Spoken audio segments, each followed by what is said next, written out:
હવે બીજી પ્રોડક્ટની વાત કરીએ તો અત્યારે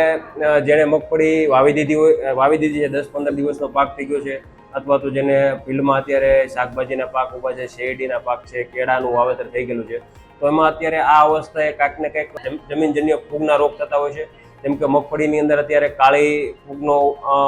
ઇન્ફેક્શન લાગતું હોય છે, અથવા તો કપાસની અંદર ધરુ મૃત્યુનું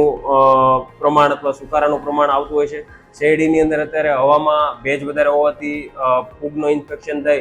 અને સુકારો છે અથવા તો મૂળનો સડો છે એવા પ્રશ્ન જોવા મળતા હોય છે. જ્યારે કેળાની અંદર વાત કરીએ તો નેમેટોડથી માંડી અને સફેદ જે મૂંડાની ઈડ છે તેના પણ ઘણી જગ્યાએ અફેક્ટ જોતા હોય. તો આ બધાય પાક માટે બધી જમીનજન્ય જે કાંઈ પણ પ્રશ્ન છે, જે કાંઈ પણ પ્રોબ્લેમ છે એનું સિંગલ નિવારણ એટલે અમે હરે કૃષ્ણ ફાર્મટેકનું આ પંચતત્વ પીએસબી લાવ્યા છીએ. આની અંદર મૂંડાના કંટ્રોલ માટે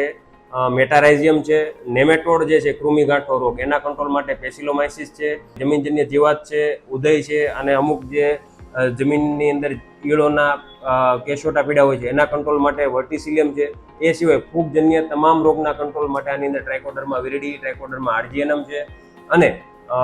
મૂળનો સારો વિકાસ અને પાકનો સારી ગ્રોથ થાય અને મોટા મૂળ થાય એની માટે આની અંદર સ્યુડોમોનાસ અને બેસિલસ એમિલિફિફેશસ નામની 2 સ્પીસીસ નાખેલી છે. તો અત્યારે તમારો જે પણ અવસ્થાએ કપાસ, મગફળી, શાકભાજી, શેરડી અને કેળાનો પાક હોય તો અત્યારે તમે પ્રતિ એકર આ 1 કિલો તમે પાણી સાથે આપી શકશો અને તમારા જમીનની અંદર જે કાંઈ પણ ફૂગના રોગથી માંડી અને જીવાતનો પ્રશ્ન છે, નેમેટોડનો પ્રશ્ન છે એનું 100% સમાધાન આ અમારું હરે કૃષ્ણ ફાર્મટેકનું પંચતત્વ પીએસબી 1માં રહેલું છે.